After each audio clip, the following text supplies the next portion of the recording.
Welcome back to the Non-League Paper and Football League Paper podcast. We're mashing it up again for New Year's. Chaps, how are we? I'm joined by John Couch and Chris Dunlavy. Chaps, how are we? Good, thank you. How are you? Happy New Year. Very good. In my Christmas socks, smelling great from all my Christmas shower gels that I've got. Yeah. Obviously, last week we kind of looked back at 2025. This week we're going to have a look ahead to 2026 and kind of look into our crystal ball. So make sure you like and subscribe to this podcast and you will get all our videos. And sort of from next week, we'll be back into the normal rhythm of an NFLP and a NLP separate episodes. But we're mashing it up for our over the festive period as we try to get as much done in as short time as possible. So let's have a little look into into our crystal balls 2026. I think we'll maybe come to you, Chris, and start with, I want a sort of a player to watch out for possibly in 2026. Well, there's a couple really. There's the one I've gone for, and it's a shamelessly stolen from our regular columnist Adam Virgo last week, who profiled him in his column. But Jovan Makama at Norwich, who is on an absolute hot streak of scoring at the minute. He's a young guy. They got him from Lincoln last season, and he's basically come in and there was a lot of talk at Norwich about how they would possibly replace Josh Sargent if Josh Sargent left in January with our Premier League interest. But Jovan Makama's come in and he's scoring for fun, and suddenly it's not looking so bad if they do lose Sargent, especially if they get a few quid from him. But yeah, he's just he's a strange player because he's 6'5". He looks for all the world like a target man, but he's actually got a bit of pace. He can run in behind. He can run channels. He can do a lot of. In some ways, I think he's got a history of playing wide, so he's got a lot of those tendencies where he can take people on and, as I say, go down and chase back a bit. But yeah, but he can score. That's the thing. That's the main thing. You look at what you're looking for. I think long term, as he gets older, he's definitely going to be a centre forward. But what he's got is that ability to score goals. And if you look at the goals he's scored, there's lots of different kinds. There's headers, there's tap-ins. He gets in the right positions. And yeah, I think when you look at him, really, you're looking at that classic sort of modern day all-round centre forward. He's got a bit of speed. He's got a bit of physicality. He can play multiple positions across the forward line. And he's got a lot of potential to get better. So I think he's the classic sort of player that, Premier League clubs don't really want one-trick ponies anymore. They want those forwards who can do it all.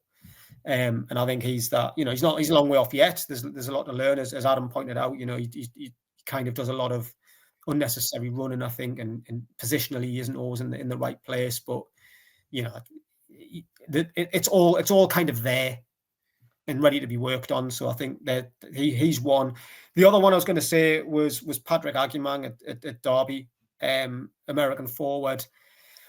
It's a cute. If you look at it's funny because the World Cup's coming up, and it's quite interesting because the US they've never really settled on a striker. They've been looking for one for ages and ages and ages, and they've not quite got one. And you've got this kind of battle playing out in the Championship, really, you've got Hadji Wright at Coventry, you've got Sargent at Norwich, and you've got Patrick Agyemang at Derby. And I think feasibly, there's other guys in the mix like Fowler and Balogun, the old Arsenal forward. He's kind of the man in possession at the minute. But I think if any one of those three could really put a run together in the second half of the season, they could suddenly find themselves the first choice striker in a World Cup. And I think if I had to hang my hat on any of them, I think Sargent's a bit out of form. Wright's injured every now and then, and I think if I had to hang my hat on any of them, it would be Agyemang, because when he as he's got fitter and better for Derby, I think he looks like a quality striker. So yeah, with given how good he is, given the motivation he's got to be that World Cup striker, I think that could be a really interesting one. Yeah, I guess this is going to be an important sort of next part of the season, isn't it, for a lot of players particularly in the Championship, of trying to get into those World Cup squads and seeing if they can get that form and catch the eye. Now, there's even lads in non-league as well, Couch, isn't there? We're looking at Tommy Smith at Braintree wants to get in the New Zealand squad. So it's it's definitely the time to get into good form and to knock a few goals in for sure. If you can, if your team is in the world, if your country's in the World Cup and you can and you're in the shout of that. Catch, who should we be looking out for from your point of view, player wise? Do you think in 2026? Yeah, I mean, I was sort of speaking with a non-league hat. I mean, there's a couple of names that I'm sure you'd sort of help sort of replicate. Really, Regan Linney is one.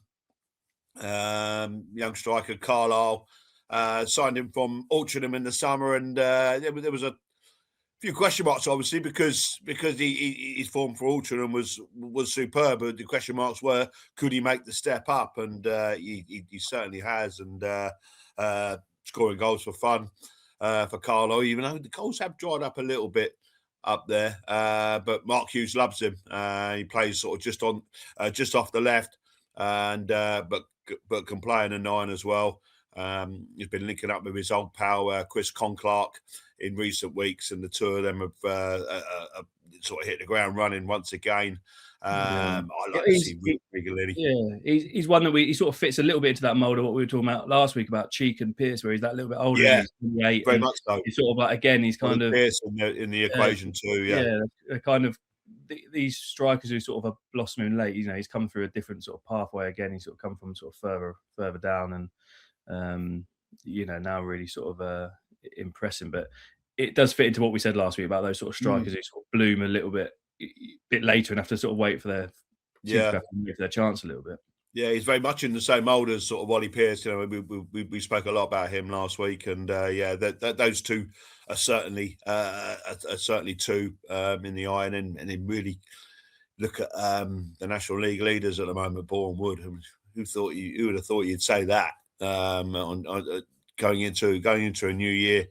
But Boreham Wood have been absolutely tremendous, and they got a young man there called Abdul Malik, who has been tearing it up this year. I must confess, I'd not heard of him at all at the start of the season, but he's been a real star for them. And in fairness, Luke Garrard's had a few stars this year. They just seem to be gelling, all coming together, and they find themselves top of the league for New Year, which is unbelievable. And he's another one, really. He's got to be among the favourites, isn't he, for National League Player of the Year? I know we're sort of keeping tabs on him, aren't we, in the NLP with the NGAs coming up, and he's one with a very, very exciting future. Yeah, I think like we said before, that goal he scored against Aldershot was earlier in the year, wasn't it? And he's the name on sort of everybody's lips at the minute. Without doubt, he's sort of ripping up everyone I've spoken to talk about him, says how impressive he is. So he's kind of stepped up to this level as well. And as we said before, Luke sort of knows how to get best out of some of these players. He saw with Thomas in the past and people like that. He's obviously flying at Stoke now as well. So he's one. I mean, also I'm interested to see if Ricardo Rees at Merthyr Town, who's obviously scored loads of goals in the Southern Premier South last year as they won the title. Merthyr, he's come up to the National League North and he's smashing loads in there. And Rio Clegg looks exciting as well at Radcliffe. He's another striker who's sort of come the scenic route in non-league. And I think if you saw his goal the week before Christmas, where he sort of runs all the way through, traps it, scoops it up over the goalkeeper. It's audacious. So he's really got a lot of talent as well. So definitely players at Scouts will already be all over, no doubt. What about manager, Chris? We talk about players so often about their sort of future prospects and talents, but we should talk about the managers as well, because there's lots of really talented gaffers out there doing some great work. Yeah, well, I think not so young, but I think you can't fail to mention Javi Gracia at Watford, because since he basically. So many people have tried and failed at Watford, and it's not their fault. They just keep getting sacked after about 25 minutes. But since he's gone in, he went in October, he replaced Paolo Pezzolano, and since then there's only 3 teams who've taken more points in the Championship than Watford have. So I think you've got to give him massive credit and say, well, the way things are going, you'd fancy them to sort of keep it rolling. But the sort of the big one for me is Michael Scubala at Lincoln. I think you look at what he's done. He's been there sort of what's he had. This is his second full season. He had sort of a half a season after he arrived in 2023, and Michael's sort of hugely respected in coaching circles. You speak to anyone about him, and they all say what a fantastic sort of technical coach he is. He's worked all over the place before he got the Lincoln job. He was at Leeds prior to that in various roles. He was at the FA in various roles. He'd spent, when people turned up, I think people were kind of like, who's this guy? But everyone in football knew who he was because he'd worked in the business for decades, basically. And I think you look at what he's done. They finished 7th in his first season. They finished 11th in his next season. This season, they're up to 2nd, going really, really well. And I just think, it's got the Lincoln have got this sense of progression and stability that you always find with good clubs when when things are going well, they just, they have the odd bad run, but they stick with them and they go through it. And I think you look at the team, the performances, and there's just this progression all the time. And I would be very surprised, I think Lincoln have got every chance of going up, play good football. They've got a lot of experience, guys like Adam Reach, who've been there and done it and know what it's all about. But if they don't, I think it's for me, it's only a matter of time until a championship club offers him a job, because what he's done there on fairly limited resources, especially given some of the teams that have been there in recent years, is it's just very impressive. And I think with his prior reputation and what he's done, I would be very surprised if he doesn't start getting linked with championship jobs soon. See Adam Reach's goal the other night. Yeah, typical, on it. It's like back to his sort of when he scored that sort of goal of the season competition all by himself for Sheffield Wednesday a few years ago, sort of smashing them in from all over the place, wasn't he? But well, I think that's always been his, like, I know I've spoken about him Reach loads of times, and if he says himself, if he'd had a bit of pace, he would have been a player. But he's got everything else, and he's got technically that left foot is as good as anything at any level, really. Yeah, ridiculous, really. But I always think with Lincoln, I always think back to covering them in non-league when they lost 1-0 at Braintree when they first came down, and Cowleys. It was long before the Cowleys sort of got them, but the Cowleys sort of, I think when the Cowleys took over, I don't think they finished in the top half in their first few years in non-league football when they first came down to the Cowleys turned up, and that just shows obviously the FA Cup run money helped, and they invested that in their training ground and stuff like that. But it does show that it gives a lot of inspiration. Some of those clubs who are stuck in non-league at the minute and struggling to find their way back into the football league, that actually you can get it right, but it has to be done with that, you say, well run, sensible sort of policy all the way through the club. Couch, how about you? Any managers you're keeping an eye on for? Yeah, I mean, we've already mentioned him, Luke Garrard. I think what he's done at Boreham Wood in 2025 has been nothing short of remarkable. There were a few eyebrows when he left the club for the first time after a 9.5 years stint. He couldn't keep Boreham Wood up in the top flight, and I think everyone thought that the fairy tale was over. I mean, this is a guy that's sort of took them up right up to the 5th round of the FA Cup against Everton.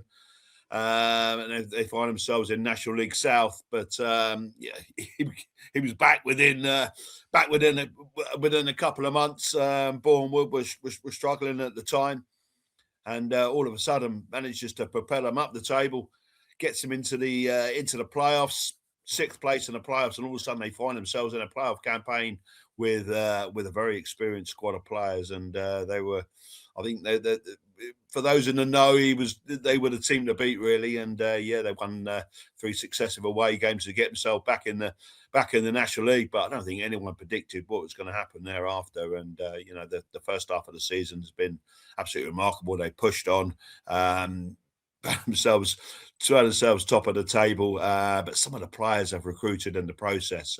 Zach Brunt, Regan Booty, Abdul Malik, as we said, Matt Rush, the striker.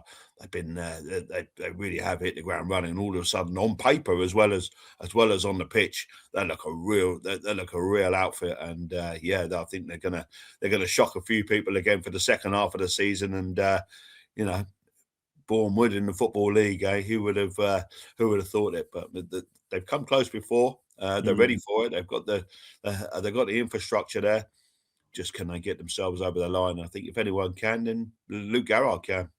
Yeah, like I said, they came very, very close before. It would be interesting to know what happened in the parallel universe in their final against Tranmere, where Liam Rydell Tranmere got sent off after, I think it's 49 seconds, and that actually, in a very bizarre way, didn't suit Boreham Wood at all, because it meant that Tranmere really dropped deep. They kind of didn't have the answer to it. They couldn't get Bruno Andrade, was flying for them at the time in behind, and kind of the old heads at Tranmere, the sort of Steve McNulty's of this world, kind of got their boots on, and they dug into the trenches and really sort of repelled them, and they managed to get through, and Norwood scored that winner there to get Tranmere into the playoff, into the Football League, having won that promotion final. So it was interesting, though, they didn't, how actually when you think about it, Tranmere are down to 10 men, this suits Boreham Wood, possibly didn't. So that would be interesting to see. Obviously, having a great season in the FA Cup third round, wouldn't put it past them being in the FA Cup fourth round. Boreham Wood as well, home again, aren't they, to Burton? So yeah, definitely the name on a lot of lips all through the year, this Boreham Wood and Luke's side. I'm going to throw a couple of names in manager wise. I mean, I'm interested to see what happens with Phil Parkinson, not the Wrexham manager, but the ex-Altrincham manager, who is out of work at the minute. Surprisingly, did an incredible job at Altrincham, took over from Nantwich, where he'd done a brilliant job as well. Took over Altrincham at their sort of lowest point, when they just had back-to-back relegations, were down in step 3, got them promoted, as overseeing them into the transition into full-time, got them in the playoffs. I always felt the big fear for Altrincham was what happened if someone came along for Phil Parkinson. They've obviously made their decision earlier this year to move on from him. But I think a club will be very very fortunate to pick him up very soon, and I'm sure that he's getting lots of phone calls and having lots of conversations. The other one I want to talk about as well is Andy Woodman. He just keeps going. He's our former manager of the year for at the Non-League Papers National Game Awards. As we speak now, Bromley are top of League 2. I've sort of read a great stat from our former NLP writer, actually, Mashal Hewitt, who said that 8 of the 11 players that started in their win against Crawley the other night were part of the National League promotion side 2 years ago. So that sort of shows 5 played in the National League semi-final playoff defeat 3 years ago. So that sort of shows the stability that they've had at Boreham Wood and at Bromley, and Andy Woodman really has done a fantastic job there. Yeah, he certainly has, hasn't he? I mean, Andy, bread of the paper. I don't think anyone would have predicted what he would go on to achieve. But I mean that stat about 8 out of 11 players being in the core non-league, it just goes to show that stability really is the key, isn't it? And one of those guys, Michael Cheek, scored a hat trick that night, sent him to the top of the table. It was a good moment for non-league football, I think, because as you alluded to earlier, it proves that it's possible. You can make that jump into the Football League. I mean, Bromley are a club with no Football League history whatsoever. They've going into it blind, but they're a well-run club. They've done things the right way. And then now suddenly they find themselves on the top of the table and staring at League One. And can you imagine Andy Woodman and Bromley in League One? Thoroughly deserved it. It's a great story, isn't it? Right. Well, Chris, you've left us for a minute then. Power cut. So, but you missed Couchy.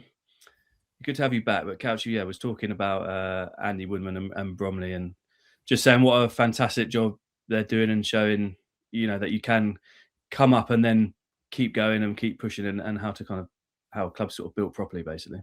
Well, yeah, it's funny when you asked us for the manager to watch, I actually had on my little list, but didn't quite go with them, was Andy Woodman as well, just purely because, you come and look at the job he's done there, man. It's unbelievable, isn't it? When you think of the kind of money they've got and the resources and all that, it's just unbelievable. But you see it so often, don't you? And I don't know, like I say, I was busy trying to get the power back on, so I don't know what Couchy said. But I think you look at these teams, when teams come out of the National League, and I've said this for donkey's years, to get out of that league, however you get out of it, through the playoffs, through promotion, you've almost got to be perfect because there's only the 2 promotion places. You know, you've practically got to be perfect to get out. You can sometimes lose 3 or 4 games in a season, and that's all you can afford. And I think what that does, you come up into League 2 where suddenly there's 4 promotion places. And to be frank, a lot of teams who, you know, aren't great down at the bottom, who have got various problems. And it just, you know, you're so used to winning and having to minimize mistakes and do everything perfectly. The team, I always think the teams who come up are so strong and so resilient. And I think Bromley are like the perfect example of that. Like, you know, how many of their players would get into the biggest teams in that league? Probably not many. You wouldn't have said on paper, but they've just got that, you know, they've come through together. They've got that sort of spirit. They've got that resilience that you get from getting promoted. And I think it's massive. And you've seen it so many times over the years, you know, with clubs like Burton, with clubs like Exeter when they've come out in the past, Bristol Rovers under Darryl Clark. It's just, it's this combination of momentum and resilience and consistency, and it just gets you so far. Yeah, I think that's the thing, like you say. The list is long of clubs who are who go and thrive straight away. You know, even Barnet going sort of fairly well this year, following promotion from last year, and you know, it only backs up those sort of calls for 3 up, doesn't it? That you know, I know we sort of all have sort of slightly different opinions on whether it will happen or not, but you know, that's they're another good reason for it. Let's move on to some hot takes. What's your hot take for 2026? We're kind of Right. to be a club player, you know, something just a general sort of thing that is a little bit out there that you're gonna throw at us. Well, it's not a club or a player. What it is, and this is something I've written about in my column this week, actually, is I think you're going to see an unusually active January this year in the Championship because, well, I think we've touched on it before, but basically this season is really, really unusual in that there's not many teams in receipt of parachute payments. So because Luton went down and because Burnley went up, really, you know, you get 3 years of parachute payments, but the third one's negligible. And by year 3 anyway, you're kind of retracting and getting ready to, you know, sell players, reduce costs, all that sort of stuff. So yeah, you basically got 2 years of meaningful parachute payments. Luton went down, Burnley went up, and then basically that left Sheffield United, Ipswich, Southampton, and Leicester. But then I think, and this was, you know, and at the start of the season, this was a discussion in boardrooms amongst, you know, CEOs and directors of football, kind of going, this could be a chance because there's not many. Because the thing is, Leicester, everyone kind of knew as well that they've got massive PSR problems, so they can't really spend those parachute payments. They've got to be used to service losses. So really, you had 3. Sheffield United have started the season badly. Ipswich are going well. Southampton aren't pulling up any trees. So all of a sudden, you look at you've got these teams, the likes of Preston, Millwall, QPR, who are all up there, who would never have expected to be up there in a million years, and they're not just up there; like they're in the, you know, in Millwall and Preston, they're right in contention, not just for the playoffs, but for the top 2. And I think, you know, those sorts of clubs might just look at this year and go, well, this might not happen for 10, 15 years. This could be the chance.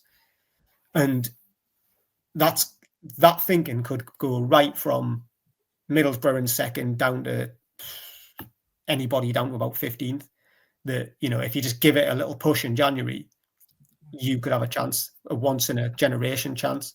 So my sort of take is that I think January is generally a disappointing sort of time, but I think you could suddenly see clubs who would normally be quite hesitant to spending a bit of money in January and thinking like this could be our chance.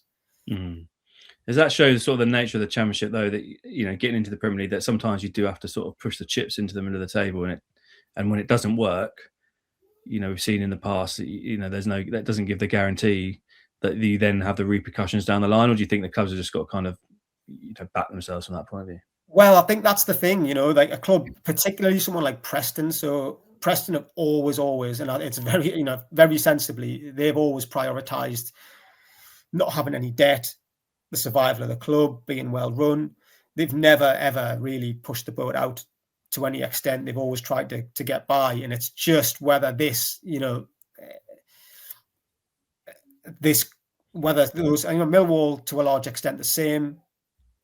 And it's just whether, as you say, this time they do gamble and basically go, okay, next year we might have to sell a player or, reduce the budget or cut costs here and there. And we'll just go for it this year and accept that next year may be disappointing. I think you might see a lot of that across the league. But yeah, I mean, the whole system, the whole 3-year system of profit and loss means that year one, people do tend to chuck their chips in the middle of the table and spend a load of money, and then spend the next 2 years kind of retracting. That's the way it goes. But it's more that those sensibly run clubs, those the guys who are just keeping their heads above water. It's whether they just this time they just push a little bit. Couchy, what's your hot take for 2026? Other than Ipswich being in the pushing for Champions League football this time next year. Well, I mean, it was going to be Bromley, and then it was going to be Boreham Wood. So we kind of done both of them. I was thinking Boreham Wood as well. When was going to be they would be a football league club. But yeah. But I mean, not as detailed. You can say Bromley. You can still say Bromley. I could say Bromley. I mean, I've just obviously from a non-league point of view, it's great to see him with top of League Two, and as we sort of alluded to earlier, just sort of clubs who have come up from the National League. As Chris said, having that continuity and momentum, and it all comes together with 3 Up, doesn't it? We've had this conversation many times, and 3 Up is going to come up again. Whether they actually make any inroads on 3 Up, still not so sure. There was a big push, wasn't there, with the campaign a couple of months ago. During an international break, how much in most of that, people still talking about it now, but I don't think they are. I mean, the other day, didn't he? Rick Parry sort of basically said, "Yeah, we've got to do it." I think from in something recent, quite a few times, but I can't see it happening anytime soon. Though, when they sit down over a table and vote on it, I'm not too sure. But I mean. The other one, really, at the other end of the spectrum, I saw a really, really entertaining game, really, and a good advert for the Championship on Monday night, Coventry against Ipswich, and I think we're in for a really hot title race. Ipswich were good, but still inconsistent. Coventry not over the line yet. Few warning signs there for me. Frank Lampard alluded to it at the end. He knows there's still some work to do in January. He knows it's going to be tough competing against the so-called big guns, as Chris just alluded to, with parachute payments and money and money available to him in January. Frank's got a lot of injury and illness in the camp at the moment, and not the biggest squad in the world. So not over with yet. I think there's still a few twists and turns to come, I reckon. Chris, you think that's the danger with when you go into such a big lead as they have and got that sort of cushion, that you do have to keep driving that and not let that sort of complacency among the fan base sort of set in, and then that sort of then gets that frustration? Yeah, well, I think there's been sort of signs at Coventry for a little while that opponents have slightly worked them out. Not that they can always stop them scoring. I think they will always have that capacity, but that they can be got at. And I think you've seen a lot of teams recognise that they do leave spaces in behind the fullbacks, that you can get crosses in, that you can attack them.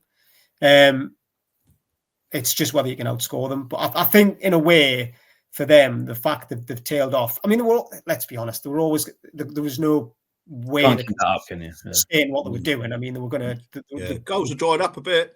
Yeah, but I think nobody scores 3 and 4 every game. It's just impossible. So I think they've done well enough to keep it going and keep it rolling, even when they haven't been scoring as much. But as bad as said, they'll surely fall into the category of a team who, you know, if they'll go out and get a player or two, because they have had injuries. They have had injuries to Haji Wright, to Brandon Thomas Asante. So the Liam Kitchen's been out for a bit, I think. But yeah, I think that, you know, in their position, you would be absolutely mad not to go and spend a few quid on somebody in January, one or two players, just to cover injuries, really, because the first team's good enough. It's just to have that cover and freshen things up. So I'd be astounded if they didn't kind of go again. Yeah, definitely. Well, my hot take is going to be that this time next year, Worthing are going to be in the National League Step 1 playoff places. That's what I think. That's what I think, because they are flying in the National League South under Adam Hinshelwood. Brad Dolligan scoring loads of goals for them. They're just, you know, they've gone top of the league now. They are, have come close in the past. I think there's a lot of work to do sort of off the pitch and stuff at the club from what sort of people say. You know, it's not an easy sort of step to make, but I think we've seen this year with Bournemouth how they've sort of come up from National League South and then sort of, you know, more than just survive them, and they over thrived, if anything. So I think that Worthing can be one to look out for as well. So that's my slightly hot take for another well-run club as well, isn't it? Warm take. We're going to wrap it up with one final sort of question. What law of the game would you introduce in 2026, Chris? What's grinding your gears? What grinds me? So I've banged on about this for years. List. Here we go. But the thing, when I watch football, the thing that does me head in more than anything is the thing where someone gets a free kick, and then the defender, midfield, whoever's committed the free kick or somebody else stands in front of the ball. It does me head in.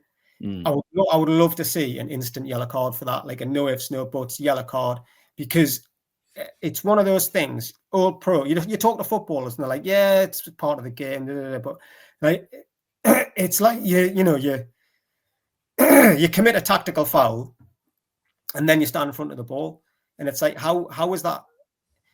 Surely the second foul. It's like a second foul. Yeah, the advantage has to be given to the attacking team. It's not American football, right? Where, you know, everybody falls on the floor and then you get up and spend 25 minutes talking about your strategy and get yourself in position and all that. Like, that's not football. Football's meant to flow, and it's especially meant to be that, you know, if you've been fouled, you should have the advantage. And if you want to take a free kick, you should be able to take a free kick. So the thing that stuff, knocking a ball away when someone wants to take a free kick or stand in front of it so they can't take it quickly, for me, that winds me up and should be a yellow card straight off the bat. There was a bit of that, wasn't there, when the ball was like being like sort of even just slightly rolled away. They're sort of booking side, a bit of a flurry of them. Was it last season that they sort of kind of these things that come in, don't they? You know, referee and directives. And then they sort of like hammer it for a bit. It's like that sort of. It's like that sort of stoppage. Remember the stoppage time when there was 15 minutes of stoppage time at the end of every game? Like, you knew it wasn't going to last, though. Like, I remember speaking to Gary Rowett about this, and I think they brought in, what was it? I think it was something maybe about the goalkeeper holding onto the ball or something. And he was in, you know, the managers went to this referees meeting, and they were speaking about the new rules before the season, you know, when they get the managers in and talk about any rules that are going to happen. And they said, you know, you're going to get booked if you hold on to the ball for longer than 6 seconds. And Rowett was like, yeah, but that's all right once, but you're not going to send your goalkeeper off for doing this twice, are you? And they're kind of like, well, we could do discretion and all this sort of stuff. But he was like, yeah, like, you're not. So, and it was this kind of thing. And he's like I remember speaking to him about it, and he said, yeah, they're all, you know, everybody knows, like, they're all, you know, they're always over by October. Any refereeing directive is always over by October. And things just go back to how they forgotten about it. It just sort of makes them, sort of gives them something to do, I guess. And then but it's like you say with the stoppage time, and you're seeing games that were like 5-0 over, and it's like 12 minutes. It's like, oh, come on, man, no one wants this. No one needs this. Let's just blow the whistle. We can just all go home because nobody wants it. But generally, anyway, the games are just like, it was just totally bonkers having that sort of amount of time at the end. in the It was a games. good idea in theory, wasn't it? Like, I think the idea behind it was sound because they were trying to stop time wasting. Yeah, but then stop it on the. But I think stop it on the pitch. Yeah, Stop it when exactly. it's happening. Don't say, "Well, I'm just going to add it on." Just stop Yeah. it there and then, and book then. Yeah, exactly. Because then also you just have 12, 15 minutes of football when everyone's shattered. That's what I know. That's why I'm not a huge fan of the holding this 8-second thing as well, because it's making the games, because you're not players. Then when they're at the end of the game, when they're knackered, they don't have a chance to get up the pitch.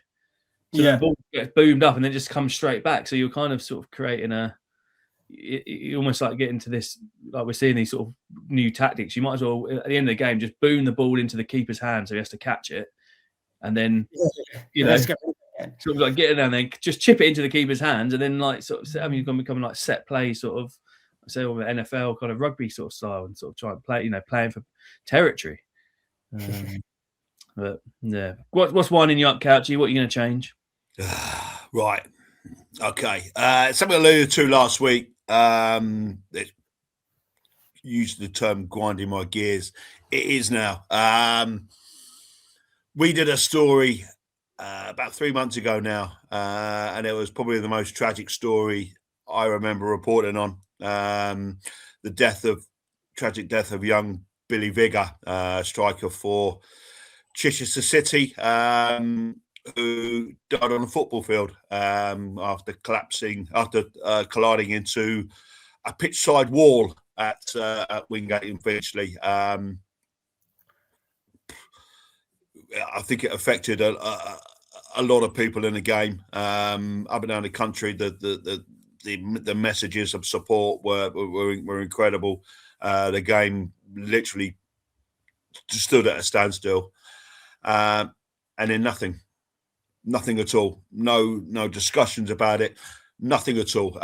Player safety. A lot of just talk about that. Players themselves coming out and saying something has got to be done to protect player safety and player welfare during a game of football. There should not be a brick wall surrounding a pitch at any level, let alone at that level. And the FA, for me, should have stopped there and then and said, right, let's sit down, let's identify what needs to be doing.